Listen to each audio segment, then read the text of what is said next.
The most highly trained soldiers in Rome fell to the ground like dead men, and what the priest did afterward is worse than what Judas did. That happened on a single Sunday, in Jerusalem, in the year 33 AD. And there's something inside that empty tomb that destroys every conspiracy theory. A word in Greek that changes what you think Jesus said to Mary. A bribe paid with temple money that ironically proves the tomb was left empty. And a private encounter between Jesus and Peter that no gospel dared to narrate. We're going to reconstruct that day hour by hour, from before dawn to nightfall, with all four gospels open at the same time. And something interesting is going to happen. None of them tell exactly the same story. There are details that seem to contradict each other, and that is precisely the evidence that nobody coordinated to fabricate anything. Let's begin. It's nighttime, Saturday. Jerusalem is silent, but it's not a normal silence. It's tense, uncomfortable.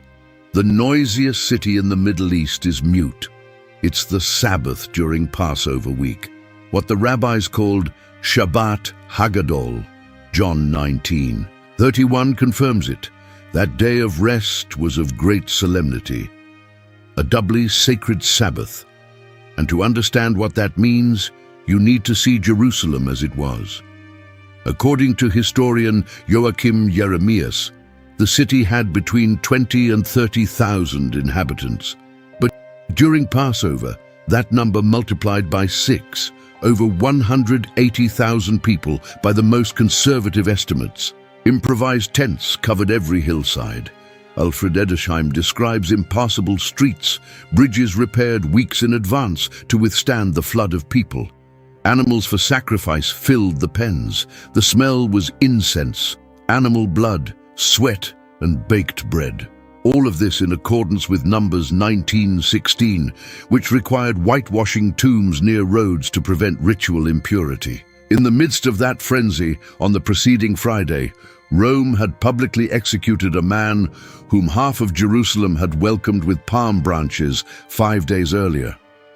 The crucifixion took place at Golgotha at the 3rd hour, according to Mark 15:25. Then, 3 hours of darkness over the whole land, from noon to 3 in the afternoon, according to Matthew 27:45. And then, death. And now, Saturday, silence. The religious authorities had gotten what they wanted. The Galilean problem was solved, or so they thought. The disciples were scattered. Peter was probably still devastated after denying his master 3 times, exactly as Jesus had predicted in Luke 22:34. John had been at the foot of the cross and had received the charge to care for Mary, Jesus' mother, according to John 19:26-27. The rest had fled. Mark 14:50 says it without embellishment. Then all the disciples forsook him and fled. But there's a group that didn't flee, a group that history has relegated to the background and yet was the absolute protagonist of that Sunday, the women. Luke 23:55-56 records a fascinating detail. The women who had come with Jesus from Galilee observed the tomb and how his body was placed, and they returned and prepared spices and ointments. But they rested on the Sabbath day according to the commandment. Notice what Luke does. He tells us that the women saw where the body was placed. They took mental note of the exact location. This was not a confused group of people who later went to the wrong tomb. They knew perfectly well where it was. And while the city rested under the law of the Sabbath, they prepared the spices: myrrh, aloe, nard, aromatic ointments used to honor the dead and slow decomposition. The burial on Friday had been rushed because the Sabbath was about to begin at sundown. John 19:39-40 tells us that Nicodemus had brought a mixture of myrrh and aloes, about 100 Roman pounds, and they had wrapped the body in linen cloths with the spices according to the Jewish burial custom. But the women wanted to complete the process. They wanted to do what Friday's haste had not allowed them to. Now imagine that Saturday night, the sun has set. Technically, the Sabbath has ended, but it's dark. You can't walk through Jerusalem in the darkness without torches. You can't find the tomb in the middle of a field of tombs without light. So they wait, all night, with the spices prepared, with their grief intact, with the anguish of not having been able to say a proper goodbye. And you need to understand what preparing those spices meant. It wasn't like going to the pharmacy and buying a bottle.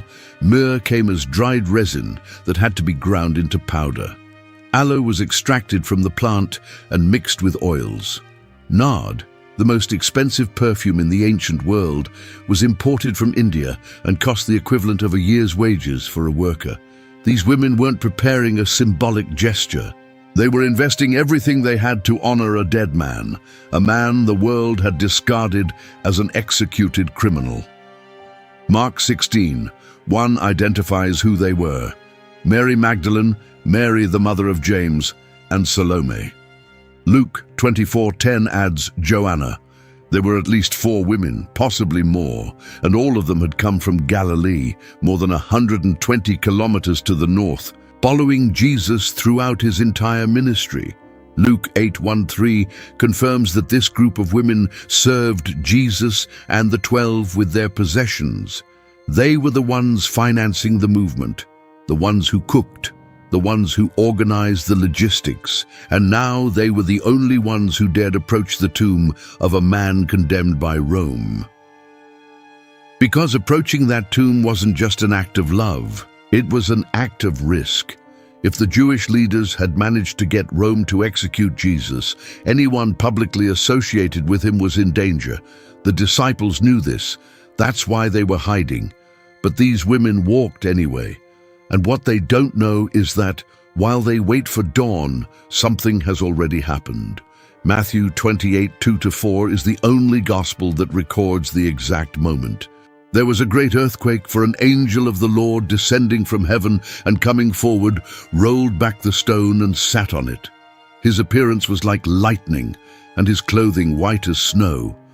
And for fear of him the guards trembled and became like dead men. This is important. The stone wasn't rolled away so Jesus could get out. The resurrected body of Christ didn't need someone to open the door. Later that same day, John 20:19 demonstrates this. Jesus will appear in a room with the doors shut. The stone was rolled away so that witnesses could enter and verify that the tomb was empty. And there's something most people miss: the guards. Matthew 27:62-66 narrates that the chief priests and the Pharisees went to Pilate the day after the crucifixion and said, "Sir, we remember that while he was still alive, that deceiver said, 'After 3 days I will rise again.' Command, therefore, that the tomb be made secure until the 3rd day, lest his disciples come by night and steal him, and tell the people he has risen from the dead." And Pilate answered, "You have a guard, go, make it as secure as you know how." So they went and made the tomb secure, sealing the stone and posting the guard. This changes everything, because it means the tomb wasn't simply closed with a rock. It was sealed with the official Roman seal. Breaking it meant the death penalty, and it was guarded by professional soldiers, not shepherds with sticks. Roman legionaries trained for war, and those soldiers had just fallen to the ground like dead men in the presence of an angel. The Greek word Matthew uses for guard is custodia, a direct borrowing from the Latin custodia. This suggests it wasn't a temple guard, which would have been Jewish, but a Roman guard. A Roman custody detail usually consisted of 4 to 16 soldiers. These men were trained to keep watch all night without sleeping. The penalty for falling asleep on guard duty under Roman military law was death, often by beatings from their own comrades. The fact that Matthew says they trembled and became like dead men before the angel is significant. These were not men who scared easily. They had seen combat. They had seen crucifixions. They had seen death up close. And what they saw that early morning left them paralyzed. Think about it from their perspective. You're standing guard in front of the tomb of an executed Jew, a job you probably considered absurd and boring. And suddenly, The earth shakes beneath your feet. A light more intense than anything you've ever seen pierces the darkness, and a figure that isn't human moves a 2-ton stone as if it were a coin. What do? Exactly what Matthew says. You fall like a dead man. Now then. It's the early morning of the first day of the week. Mark 16:2 says that very early on the first day of the week, they came to the tomb when the sun had risen. But John 21 says that Mary Magdalene came to the tomb while it was still dark. They don't contradict each other. What happened is that Mary Magdalene left before the others. She left when it was still dark, but the full group arrived when it was beginning to get light. Think about Mary Magdalene for a second. This woman had been freed from 7 demons, according to Mark 16:9 and Luke 8:2. 7, not 1 or 2. 7 unclean spirits had tormented her, and Jesus had set her completely free. She owed him her life, her sanity, her identity, and now the man who had restored her was dead, wrapped in linen cloths inside a cold tomb, and she walked in the darkness with spices in her hands to do the only thing left for her, anoint his lifeless body. Their concern was practical. Mark 16:3 records it. Who will roll away the stone from the entrance of the tomb for us? Those burial stones could weigh between 1 and 2 tons. 2 or 3 women couldn't move them alone. They needed help, but they walked anyway, without a plan, without muscle, only with love and spices. If you're listening to this right now and you feel like there's something in your life that's a stone too big to move, an obstacle you simply don't know how to overcome, hold on to this image, because God had already moved the stone before they arrived. When Mary Magdalene reaches the tomb and sees that the stone has been rolled away, she doesn't think of resurrection. John 22 records her immediate reaction. She ran to Simon Peter and to the other disciple, the one Jesus loved, and told them, "They have taken the Lord out of the tomb, and we don't know where they have put him." Her first conclusion wasn't miracle. It was theft. Someone took the body. And this is powerful evidence. If the disciples had invented the resurrection, if this were a planned conspiracy, Mary's reaction wouldn't be panic and confusion. It would be celebration. He has risen, as he said. But no, her reaction is completely human, completely real. They took the body, and we don't know where. While Mary runs to find Peter, the other women arrive at the tomb. And here, each gospel contributes its perspective. Mark 16:5 says they saw a young man sitting on the right side, dressed in a long white robe, and they were alarmed. Luke 24:4 speaks of 2 men in dazzling garments who stood beside them. Matthew 28:5 describes the angel who had rolled the stone away. The message is the same in all of them. He is not here, for he has risen, as he said. Come, see the place where the Lord lay. Matthew 28:6. And then go quickly and tell his disciples that he has risen from the dead. Matthew 28:7. Now, can you put yourself in these women's shoes? They had just walked in the darkness with spices for a dead man. And now a being of supernatural appearance tells them the dead man is no longer there, that he's risen, that they should go and tell everyone. Mark 16:8 describes their state. And they went out and fled from the tomb, for trembling and astonishment had seized them. And they said nothing to anyone, for they were afraid. The trembling, the astonishment, the fear. Mark doesn't hide the human reaction. He doesn't embellish it. He doesn't present them as serene heroines. He presents them as what they were, terrified women who had just faced something that exceeded any frame of reference. And there's something you need to understand about why this is so significant. In the first century, in Jewish culture, a woman's testimony had no legal validity. The Talmud, in Rosh Hashanah 1:8, says it bluntly: women were not considered reliable witnesses in court. Josephus wrote that their testimony should not be accepted. It was a world where the female voice simply didn't count. And there's the trap for any skeptic. If the authors of the Gospels had invented the resurrection, they would have put Peter as the first witness, or John, or a priest, someone with legal credibility before their Jewish audience. Nobody invents testimony that weakens their own case, unless that testimony is true, unless the facts were so well known that you couldn't change them. Scholar Richard Bauckham argues that this is one of the strongest indicators of historicity in the entire account. But there's something even stronger. Jesus didn't just allow the women to be the first to know. He commissioned them. Matthew 28:10. Do not be afraid. Go and tell my brothers. In a culture that dismissed the female voice, the risen one chose precisely that voice for the most important news in history. It wasn't an accident, it was a declaration. If this made you think about what you just heard in a different way, if you just connected something you hadn't connected before, hit like on this video. Because what's coming is even stronger. While the women run with the news, the story moves to two men, Peter and John. John 20:3-4 says, So Peter and the other disciple went out and were going toward the tomb. Both of them were running together, but the other disciple outran Peter and reached the tomb first. Think about the dynamic of this race. Peter is older, John is younger, but there's something more than age in that speed difference. Peter carries a weight that John doesn't. Peter denied him. Just 2 nights ago, while Jesus was being tried, Peter swore he didn't know him 3 times. And Luke 22:61-62 records that at the third denial, the Lord turned and looked at Peter. And Peter went out and wept bitterly.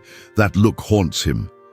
That weeping hasn't stopped. And now he's running toward an empty tomb without knowing whether what he'll find is hope or the final confirmation that he lost the chance to say what he should have said. John runs with curiosity. Peter runs with guilt. Notice the detail. John runs faster, but he doesn't go in. He peers in. John 20:5. And stooping to look in, he saw the linen cloths lying there. But he did not go in. John peers in and sees the cloths, and something stops him. It could be fear, it could be reverence, it could be the ritual impurity of coming into contact with a tomb, which for a Jew meant 7 days of impurity according to Numbers 19:16. Then Peter arrives, and Peter, being Peter, goes straight in. John 20:6-7 records what he saw. Then Simon Peter came, following him, and went into the tomb. He saw the linen cloths lying there, and the face cloth, which had been on Jesus' head, not lying with the linen cloths, but folded up in a place by itself. This detail of the face cloth folded separately is one of the smallest and most powerful details in the entire account. Think about it. If someone stole the body, why would they take the time to remove the face cloth, fold it carefully, and leave it somewhere else? A tomb robber grabs the body and goes. He doesn't stop to fold the cloth. And if the disciples stole it, as the priests accused, why the partial disorder? Why leave the cloths but take the naked body? What Peter saw didn't fit any human explanation. The cloths were lying there as if the body had simply vanished from inside them. The face cloth was folded separately, as if someone had taken the time to leave it tidy. It was a scene that made no sense from any human angle. And to understand the weight of this, you need to know how first-century Jewish burial worked. According to customs documented in the Mishnah and confirmed by archaeological findings, the body was washed, anointed with aromatic oils, and then wrapped in linen strips. The arms and legs were bound with fabric strips. The torso was covered with a long sheet, and a separate cloth, the face cloth, or sudarion in Greek, was placed over the face. The myrrh and aloe, which Nicodemus had brought in a quantity of 100 pounds, according to John 19:39, were sprinkled between the folds of the linen. Over time, the resinous spices would harden and the cloths would stick to the body like a kind of cocoon. Now imagine what Peter saw. The cloths were there, the shape of the body probably still visible in them, but the body was gone. It was as if someone had passed through the fabric without unwrapping, as if physical matter had simply ceased to be inside its wrapping. There were no signs that the cloths had been unwound, no signs of struggle, no signs of anything that any human mind could process. And the face cloth folded separately. Some scholars have noted that in the Jewish custom of the time, when a master finished eating and left his napkin folded, it meant he was coming back. If he left it crumpled, it meant he was finished. Although this tradition is not documented with enough solidity to state it as fact, the image is powerful. The face cloth folded as a sign that the owner of that tomb was not finished. He was coming back. John 28 says, "Then the other disciple, who had reached the tomb first, also went in, and he saw and believed." John saw the empty cloths and the folded face cloth and believed. What did he believe? The next verse clarifies, "For as yet they did not understand the scripture, that he must rise from the dead." John 20:9. That is to say, they didn't believe because they remembered the prophecies. They believed because the physical evidence inside that tomb was undeniable, and then they went home. John 20:10. Then the disciples went back to their homes. Imagine that. You entered an empty tomb. You saw evidence of something supernatural, and you went home. You didn't organize a march. You didn't shout through the streets. You went home because you were confused, overwhelmed, and probably terrified. But Mary Magdalene didn't leave. John 20:11 says she stood weeping outside the tomb. While Peter and John left, she stayed, weeping. And as she looked into the tomb, she saw two angels in white, sitting where the body of Jesus had lain, one at the head and one at the feet. The angels ask her, "Woman, why are you weeping?" And she answers, "Because they have taken away my Lord, and I do not know where they have laid him." John 20:13. She's still thinking theft, still not expecting resurrection. Her grief is so deep that not even the presence of angels consoles her. And then something happens that changed history forever.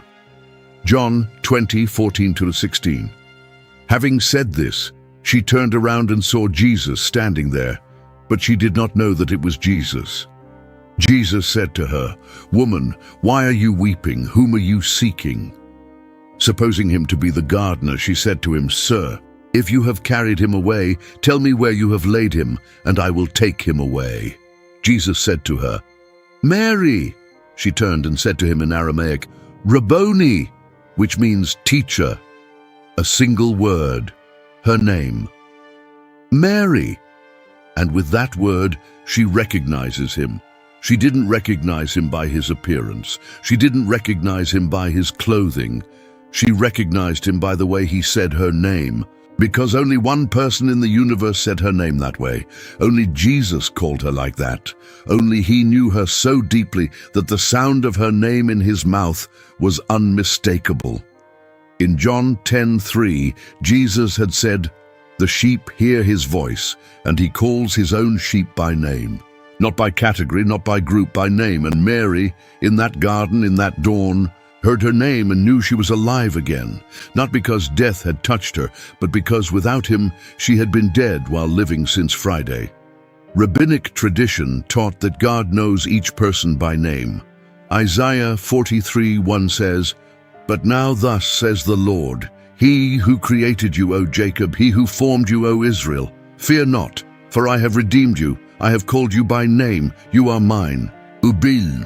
What happened in that garden was not simply a reunion between a teacher and his disciple. It was a demonstration that resurrection is not an abstract cosmic event. It is personal. It is intimate. It has a name, and the name was Mary. The first encounter with the risen Christ was not in a temple, not before priests, not in a public event. It was in a garden, in private, with a woman who was weeping, with someone whom the religious world of her time would have dismissed as a witness. And Jesus chose to appear to her first. If someone you know needs to hear this today, share this video. Because this message isn't just about what happened 2,000 years ago. It's about what can happen in someone's life right now.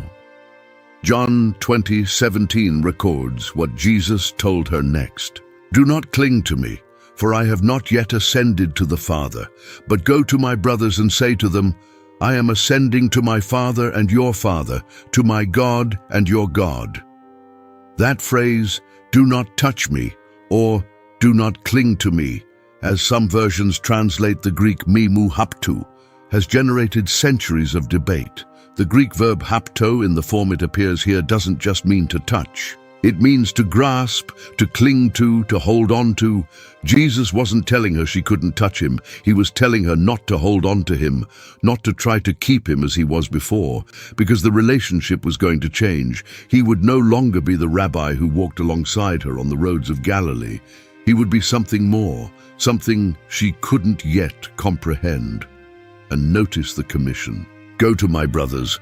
Until that moment, Jesus had never called his disciples brothers. He called them disciples, followers, friends, but never brothers. The resurrection changed the relationship. They were no longer servants of a master. They were brothers of a firstborn. Romans 8:29 later confirms it, that he might be the firstborn among many brothers. Today, while all this is happening at the tomb and its surroundings, on the other side of Jerusalem, there's an emergency meeting. Matthew 28:11-15 narrates something that is almost never preached. While they were going, behold, some of the guard went into the city and told the chief priests all that had taken place. And when they had assembled with the elders and taken counsel, they gave a sufficient sum of money to the soldiers and said, "Tell people, his disciples came by night and stole him away while we were asleep. And if this comes to the governor's ears, we will satisfy him and keep you out of trouble." So they took the money and did as they were directed. Stop here. What you just read is the first conspiracy theory in the history of Christianity, and it was fabricated on the very day of the resurrection. The same religious leaders who had requested the guard to prevent a hoax were now creating a hoax of their own, and the alibi is absurd. His disciples came at night and stole him while we were sleeping. If they were asleep, how do they know it was the disciples? A sleeping witness is not a witness. A Roman soldier who admitted falling asleep at his post faced the death penalty. That's why Matthew includes the promise, "If this reaches the governor's ears, we will convince him and keep you out of trouble." They needed political protection to maintain a lie that crumbled under the slightest logic. And here comes a detail very few mention. The fact that the religious leaders needed to bribe the guards is, in itself, evidence of the empty tomb.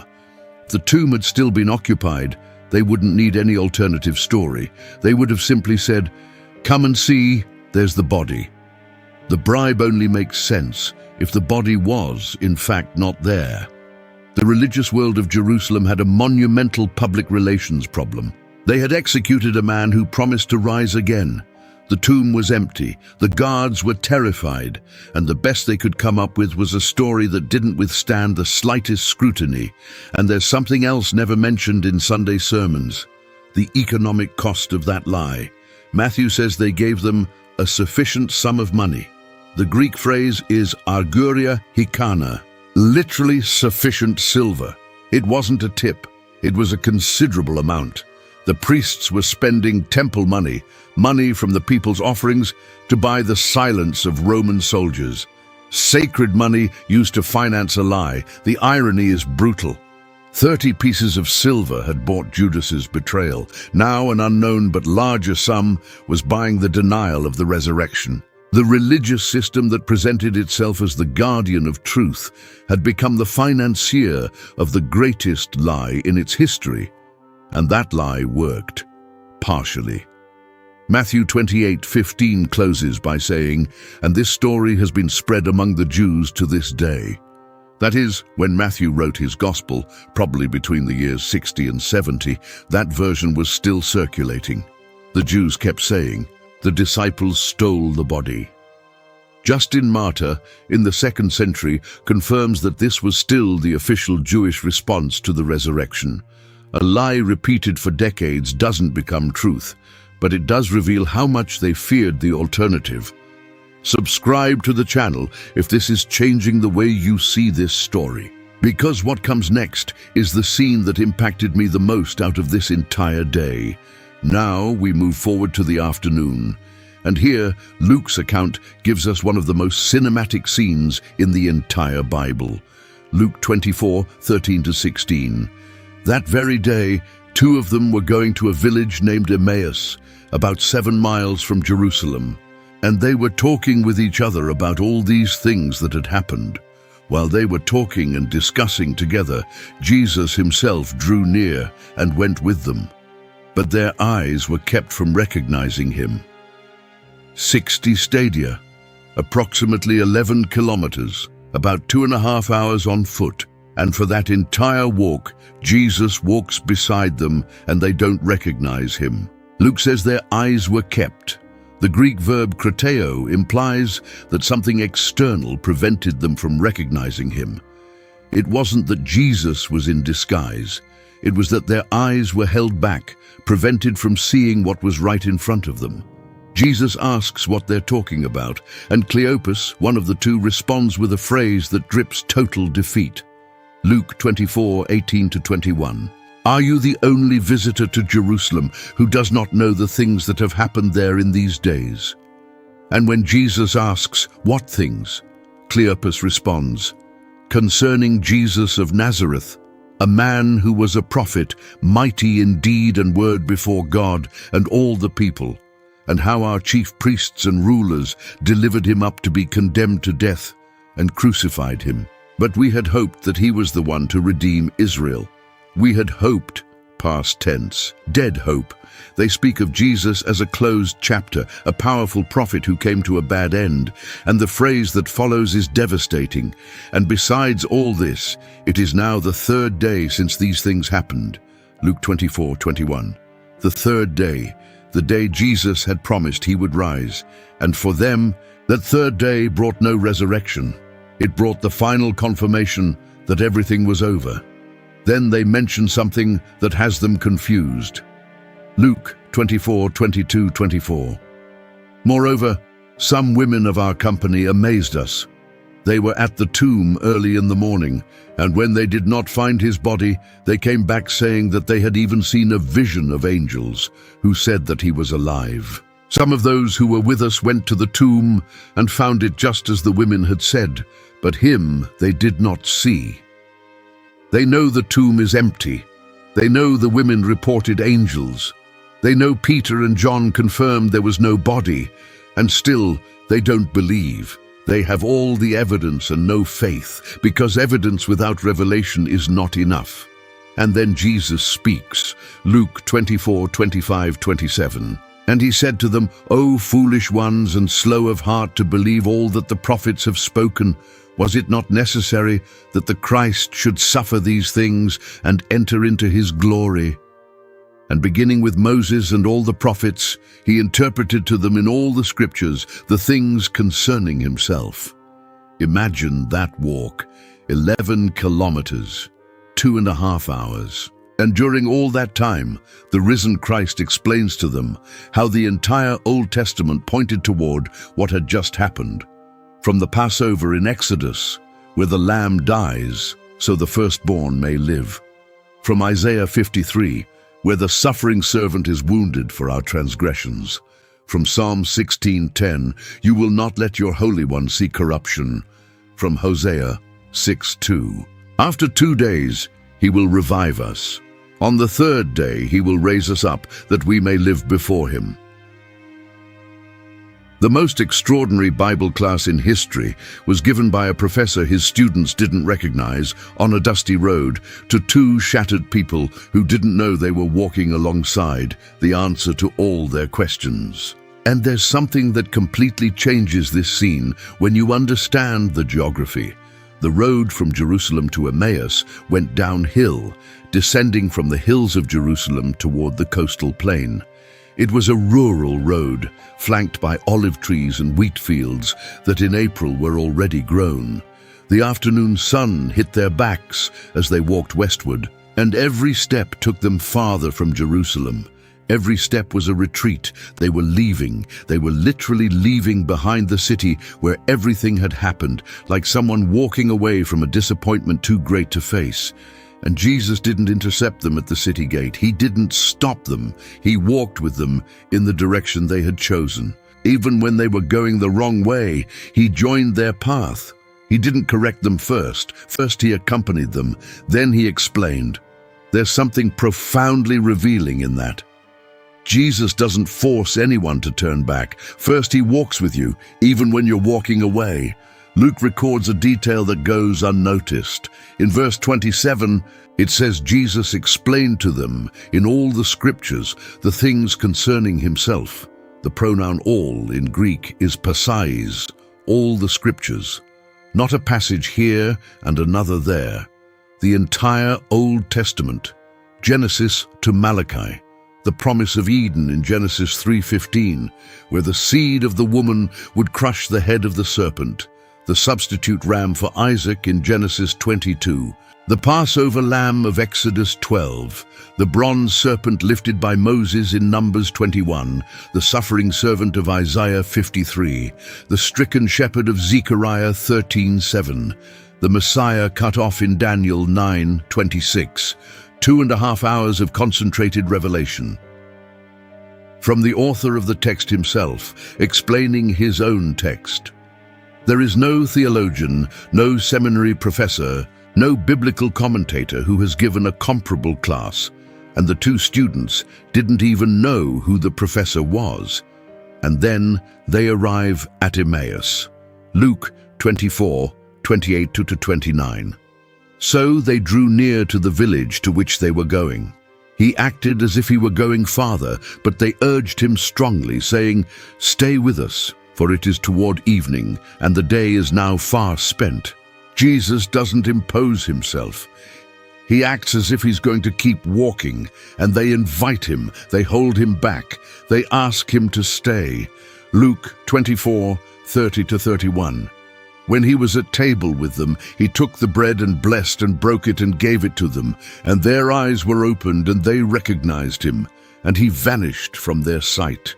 In the moment of broken bread, in the gesture of blessing, in that fraction of a second between breaking and giving, their eyes open and they recognize him. And in that very instant, he vanishes. There's a reason why the broken bread was the trigger. It wasn't random. These two men had seen Jesus break bread before. They had been at the multiplication of the loaves. They had seen how he took an insignificant piece of bread, blessed it, broke it, and fed multitudes. They had seen the exact gesture at the Last Supper just 3 nights before. And now, at this small table in a forgotten village, they see the same hands make the same gesture. And perhaps, just perhaps, when he took the bread, they saw the marks on his palms, the holes, the evidence, and in that instant everything clicked. The burning heart along the way, the scripture that made sense, the prophecies being fulfilled, and now the wounded hands breaking bread. Luke doesn't say Jesus disappeared slowly. The Greek verb aphantos igeneto literally means he became invisible. One moment he was there, the next he wasn't. He didn't walk away. He didn't say goodbye. He simply ceased to be visible, as if his physical presence had only been necessary until they could see him with the right eyes. Their reaction is immediate. Luke 24:32. They said to each other, "Did not our hearts burn within us while he talked to us on the road, while he opened to us the scriptures?" The heart already knew. The body already felt it. But the eyes needed the broken bread to see what the Spirit had already recognized. Notice that expression, our hearts burned. In Greek, kaiomene, burning, a flame. It wasn't a lukewarm feeling. It wasn't a soft hunch. It was fire. And they had felt it during the 2.5 hours of walking. They had felt it while the stranger explained the scriptures to them, but they hadn't identified it. Sometimes God's presence is so close that you mistake it for emotion, for coincidence, for a good moment. And only when you look back do you realize your heart was burning because he was walking beside you. And what they do next defies all human logic. Luke 24:33. And they rose that same hour and returned to Jerusalem. They had just walked 11 kilometers. It's nighttime. The roads are dangerous. There are bandits. There's no lighting. And these two get up at that very hour and walk 11 kilometers back, in the dark, without rest. Why?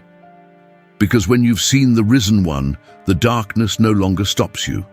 When they arrive in Jerusalem, they find the 11 gathered together, and before they can speak, they're greeted with news.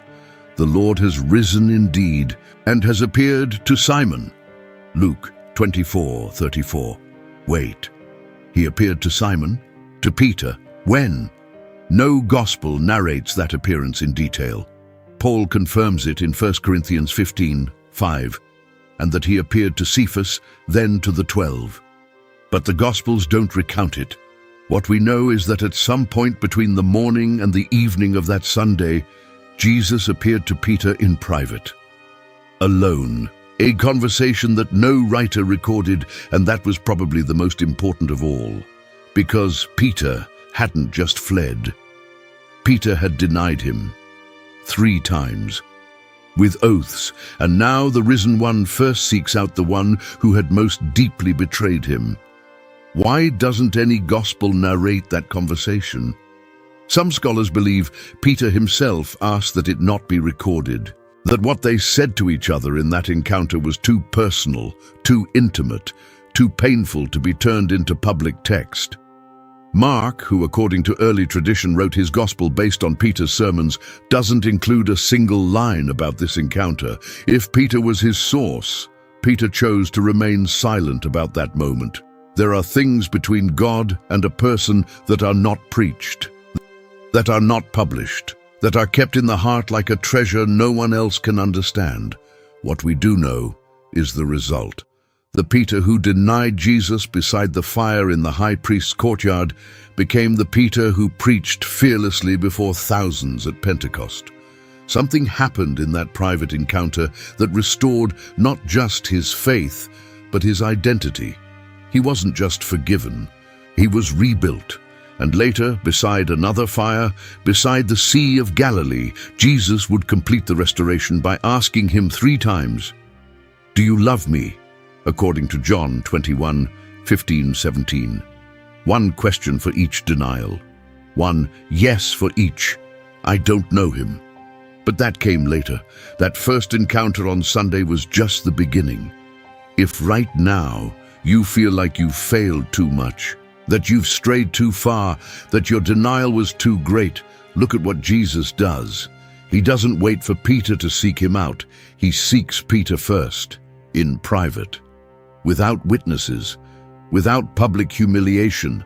The greatest forgiveness in history happened without an audience. And now we arrive at nightfall, the culmination of this impossible day.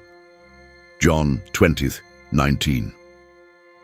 On the evening of that day, the first day of the week, the doors being locked where the disciples were for fear of the Jews, Jesus came and stood among them and said to them, "Peace be with you."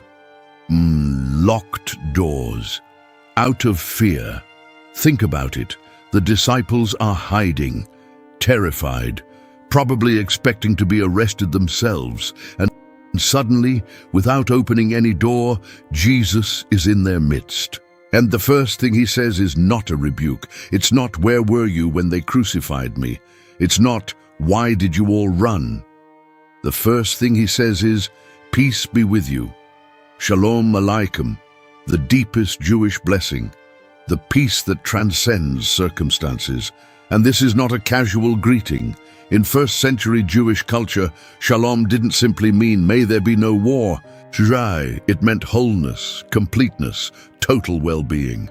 When Jesus says, "Peace be with you," to a group of men who had abandoned him, who had run when he needed them most, who had broken every promise they had made to him. What he's saying is, I accept you as you are. You don't need to fix yourselves first. You don't need to apologize first. You don't need to prove you deserve my presence. My peace doesn't depend on your performance. This is the most countercultural moment in all of Easter Sunday, because in the ancient world, when a king was betrayed by his generals, the response was execution. When a teacher was abandoned by his disciples, the response was expulsion. When a leader was denied by his followers, the response was revenge.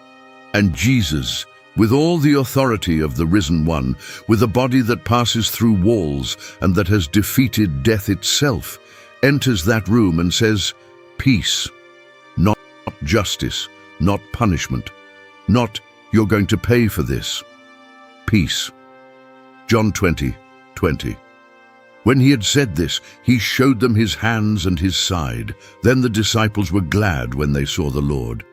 He showed them the wounds, the hands pierced by nails, the side opened by the spear. The resurrected body still bore the marks of crucifixion. He didn't erase them. He didn't heal them. He kept them, because those wounds were no longer signs of defeat.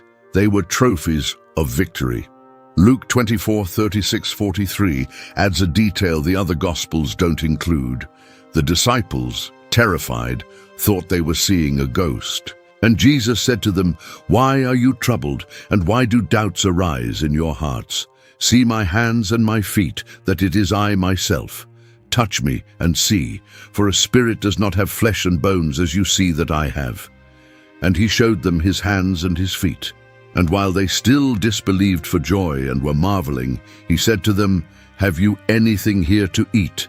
And then they gave him a piece of broiled fish and some honeycomb, and he took it and ate before them. The risen Jesus ate fish, not because he needed to eat, but to prove he was real, that he was physical, that he wasn't a ghost or a collective hallucination, a glorified body that passes through doors but also chews fish. A reality that surpasses every human category. And this detail destroys every alternative theory invented in 2,000 years. Collective hallucination. Hallucinations don't eat fish. Fainting on the cross. A half-dead man doesn't pass through locked doors. Legendary myth.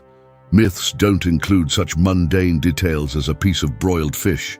Legend inventors make their heroes shine. They don't have them chewing to convince their friends they're real. There's something deeply tender about this scene. The creator of the universe, the one who called the stars by name according to Isaiah 40:26, the one who parted the seas and formed the mountains, is sitting in a room with a group of frightened fishermen eating what was probably someone's dinner. And in that gesture so simple, so everyday, so ordinary, he's telling them, "It's still me. I'm still the one who dined with you. I'm still the one who broke bread at your side. Death didn't turn me into something else. It gave me back to you, but different, better, eternal." Luke 24:44-48 records that after eating, Jesus opened their minds to understand the scriptures. The same lesson he had given on the road to Emmaus, but now to everyone.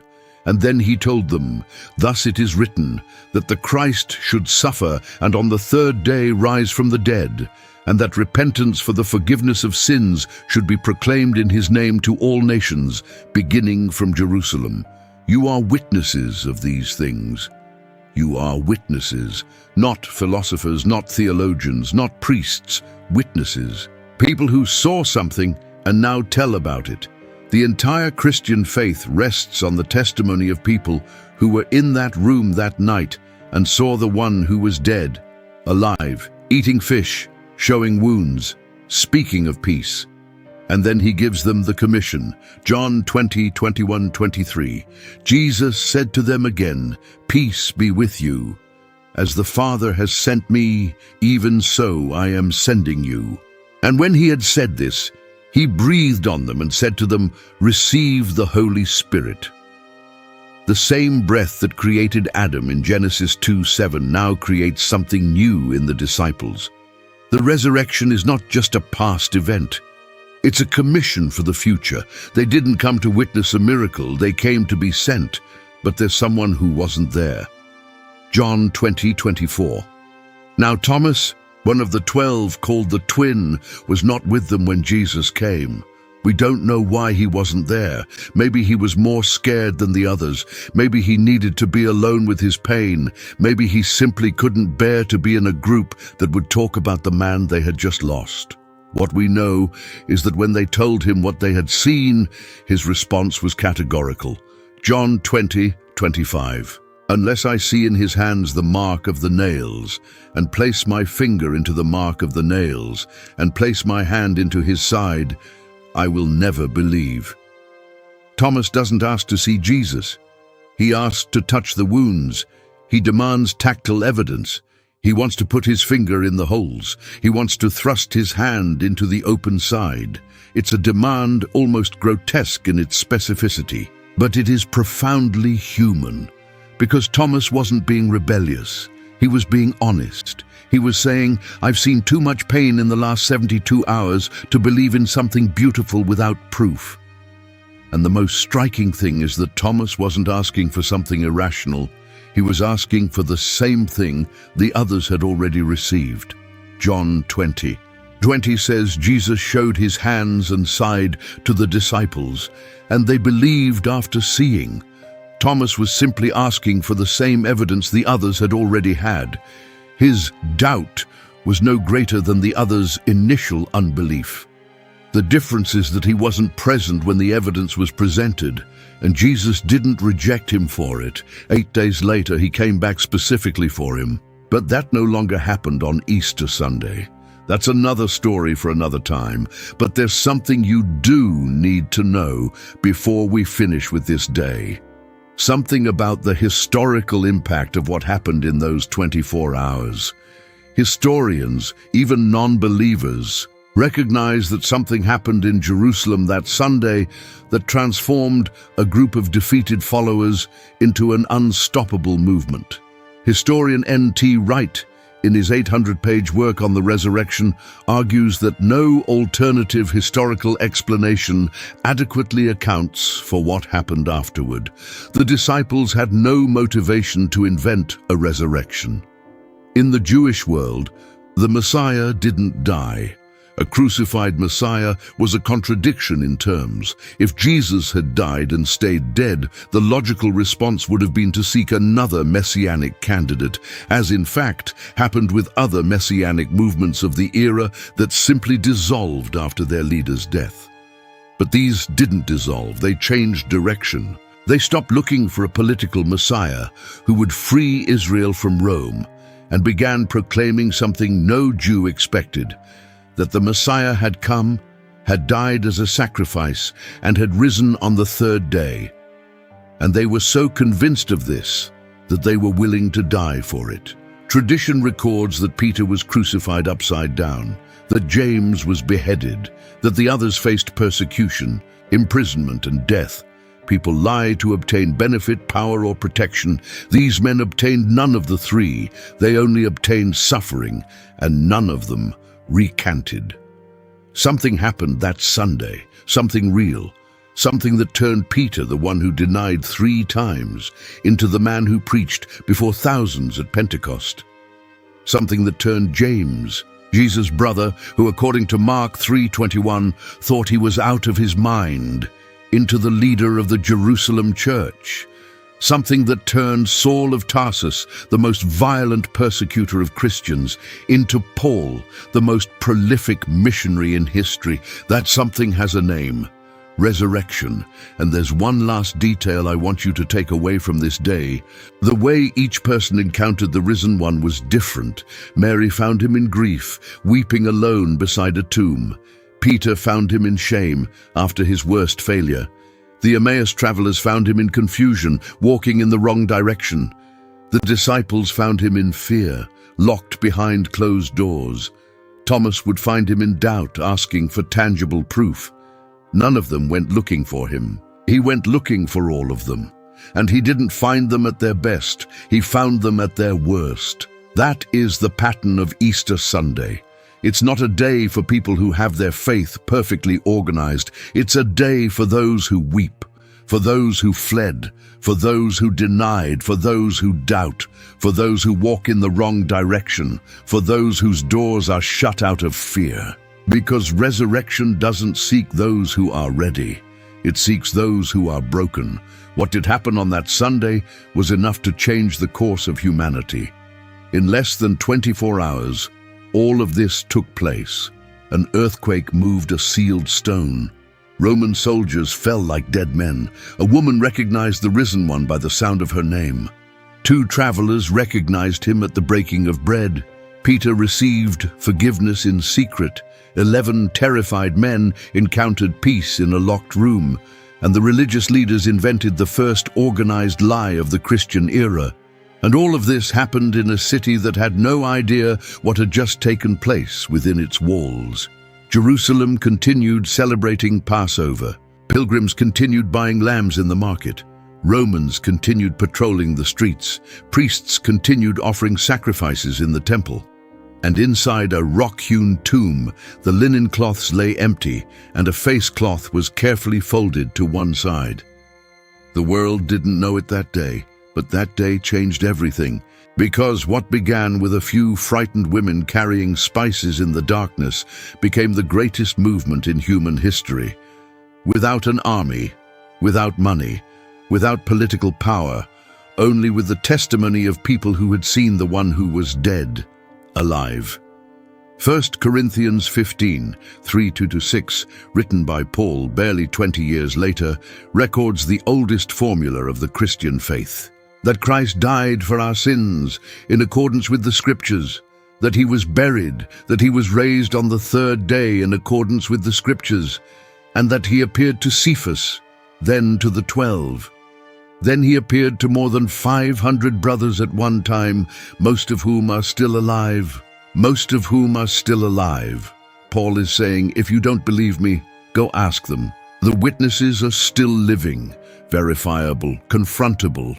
This is not a third-generation myth. It is first-hand testimony with accessible witnesses.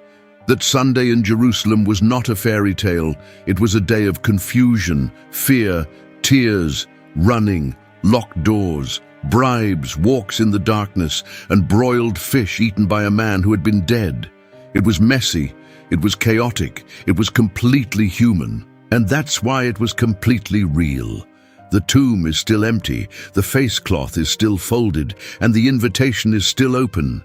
The same voice that said Mary in a garden, the same that said peace be with you in a locked room, the same that broke bread on a dusty road, that same voice speaks your name now. The question is not whether it happened. The evidence says yes. The question is what you're going to do with it. What you're about to see on screen now connects directly to something I left